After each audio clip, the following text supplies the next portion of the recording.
একদিন টুনির বাচ্চা মিন্টু তার বন্ধু মুতু তারা দুজনে পড়তে যাচ্ছিল। যেতে যেতে হঠাৎ রাস্তায় একটি ডাইনি চলে আসে, এসে মুতুর ব্যাগটা কেড়ে নিয়ে চলে যায়। তখন তারা কাঁদতে কাঁদতে টিউশন যায়। যেতে যেতে মিন্টু একটি রুল পেন্সিল পড়ে থাকতে দেখতে পায়। সেটা মিন্টু কুড়িয়ে নিয়ে চলে যায় টিউশন। সেখানে গিয়ে দেখে যে সেখানে কেউ এখনও আসেনি।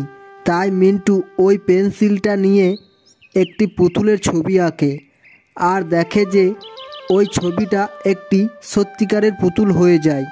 তখন মিন্টু ভাবে, এটা কি জাদুর পেন্সিল? আবারও মিন্টু তার বন্ধুর জন্য একটি ব্যাগ আঁকে আর সেটাও একটি সত্যিকারের ব্যাগে পরিণত হয়। তখন মিন্টু ওই ব্যাগটাকে তার বন্ধুকে দিয়ে দেয়। তখন তার বন্ধু খুব খুশি হয়। এরপর মিন্টু একটি গরুর ছবি আঁকে আর ওই ছবিটিও একটি সত্যিকারের গরুতে পরিণত হয়।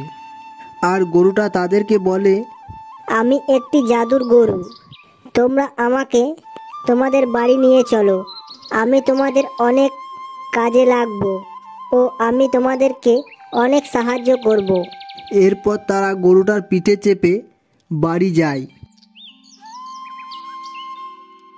গিয়ে টুনি বলে, আরে বেটা, তুই এই গরুটা কোথায় পেলি? এটা একটি জাদুর গরু। এই গরুটা আমাদেরকে অনেক সাহায্য করবে, তাই একে নিয়ে এলাম। তখন টুনি বলে, কই দেখি তো ও কি সাহায্য করে আমাদের। তুমি কি সাহায্য চাও বলো? টুনি বলে, আমাদের তো অভাবী সংসার, দিন আনা দিন খাওয়া, কোনো দিন একবেলা না খেয়েও কেটে যায়, তাই তুমি আমাদের কিছু একটা ব্যবস্থা করো।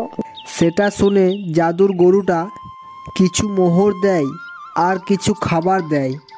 তারপর বলে, এই মোহর বিক্রি করে তুমি অনেক টাকা পাবে, সেই টাকা দিয়ে তোমরা তোমাদের জীবন সুখে শান্তিতে কাটাতে পারবে। তারপর থেকে তারা ওই জাদুর গরুটাকে নিয়ে তারা তাদের জীবন সুখে শান্তিতে কাটাতে লাগলো।